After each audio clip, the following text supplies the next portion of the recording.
ಜೈ Hanuman. So ಮೊಟ್ಟೆಯಲ್ಲಿ ಇವತ್ತು ನಾನು ಒಂದು ಒಳ್ಳೆ ರೆಸಿಪಿನ ತೋರಿಸ್ಕೊಡ್ತೀನಿ. ಸೊ ನಾರ್ಮಲಾಗಿ ಯೂಶ್ವಲಿ ನೀವು ಮೊಟ್ಟೆಯಲ್ಲಿ ಬೇರೆ ಬೇರೆ ಟ್ರೈ ಮಾಡಿರ್ತೀರ, ಬಟ್ ಇವತ್ತು ನಾನು ಮೊಟ್ಟೆಯಲ್ಲಿ ಗೊಜ್ಜನ್ನ ಹೇಗೆ ಮಾಡೋದಂತ ನಾನು ನಿಮಗೆ ತಿಳಿಸ್ಕೊಡ್ತೀನಿ.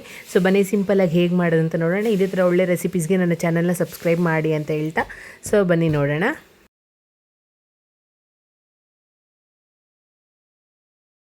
ಮೊದಲಿಗೆ ಸ್ವಲ್ಪ ಎಣ್ಣೆ, ಈರುಳ್ಳಿನ ಹಾಕ್ಕೊಂಡು ನೀಟಾಗಿ ಫ್ರೈ ಮಾಡ್ಕೊಳ್ಳಿ.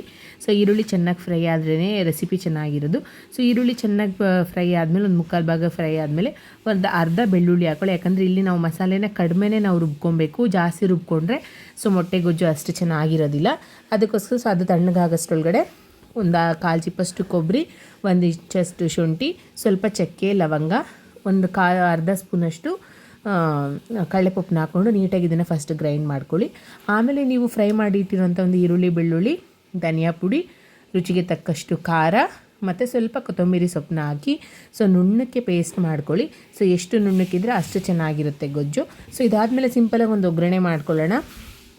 ಎಣ್ಣೆ, ಸಾಸಿವೆ ಚೆನ್ನಾಗಿ ಸಿಡಿದ್ಮೇಲೆ ಸ್ವಲ್ಪ ಕರಿಬೇವಿನ ಸೊಪ್ಪನ್ನ ಹಾಕ್ಕೊಂಡು ನೀವು ಆಗಲೇ ಗ್ರೈಂಡ್ ಮಾಡಿಟ್ಕೊಂಡಿರೋಂಥ ಒಂದು ಮಸಾಲೆನ ಹಾಕ್ಕೊಂಡು ಸೊ ಸ್ವಲ್ಪ ನೀರನ್ನ ಮಿಕ್ಸ್ ಮಾಡಿ. ಸೊ ನಿಮಗೆ ಕ್ವಾಂಟಿಟಿ ನೋಡ್ಕೊಳ್ಳಿ, ತುಂಬ ತೆಳು ಬೇಕು ಅಂತ ಅಂದರೆ ಸ್ವಲ್ಪ ಜಾಸ್ತಿ ನೀರು ಹಾಕ್ಕೊಳ್ಳಿ. ಸ್ವಲ್ಪ ಓಕೆ ಅನ್ನೋ ಥರ ಇದೆ ಅಂದರೆ ಸೊ ನೀರು ನೋಡ್ಕೊಂಡು ನೀವು ಹಾಕ್ಕೊಳ್ಳಿ. ಸ್ವಲ್ಪ ಉಪ್ಪು ಹಾಕಿ ಚೆನ್ನಾಗಿ ಮಸಾಲೆ ಕುದಿಬೇಕು. ಸೊ ಇದು ಕುದಿದಾದ್ಮೇಲೆ ಇದು ಮೇಯ್ನ್ ಪ್ರೋಸೆಸ್ಸು. ಸೊ ಮೊಟ್ಟೆನ ಹಾಕೋದು. ಸೊ ನಾನು ಜಸ್ಟ್ ನಿಮಗೆ ತೋರಿಸೋದಕ್ಕೆ ಅಷ್ಟೇ ಬಟ್ಲಿಗೆ ಹಾಕ್ಕೊಂಡು ಹಾಕ್ತಾಯಿದ್ದೀನಿ. ಸೊ ನೀವು ಹಾಗೇ ಡೈರೆಕ್ಟಾಗಿ ಸೊ ಅಲ್ಲೇ ಮೊಟ್ಟೆನ ಹೊಡೆದು ಹಾಗೇ ಹಾಕ್ಬೋದು. ಈ ಥರ ಒಂದು ಕಡೆನೇ ನಿಧಾನವಾಗಿ ಬಿಡಬೇಕು.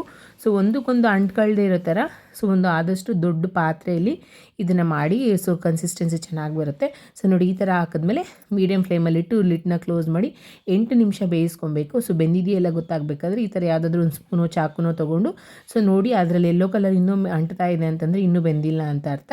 ಸೊ ಅಂಟ್ತಾ ಇಲ್ಲ ಅಂದರೆ ಬೆಂದಿದೆ ಅಂತ ಅರ್ಥ. 8 ನಿಮಿಷ ಆದಮೇಲೆ ಖಂಡಿತವಾಗ್ಲೂ ಬೆಂದಿರುತ್ತೆ. ನೆನಪಿರಲಿ, ಲೋ ಫ್ಲೇಮಲ್ಲಿ ಇಟ್ಕೊಂಡೇ ಬೇಯಿಸಬೇಕು ಇದನ್ನು. ಸೊ ಇಷ್ಟ ಆದರೆ ನಿಮಗೆ ಟೇಸ್ಟಿಯಾಗಿರೋಂಥ ಒಂದು ಮೊಟ್ಟೆ ಗೊಜ್ಜು ರೆಡಿ ಆಯಿತು. ಒಂದು ಸತಿ ಟ್ರೈ ಮಾಡಿ ಹೇಗಿತ್ತು ಅಂತ ನನಗೆ ಕಮೆಂಟ್ ಮಾಡಿ. Thank you so much.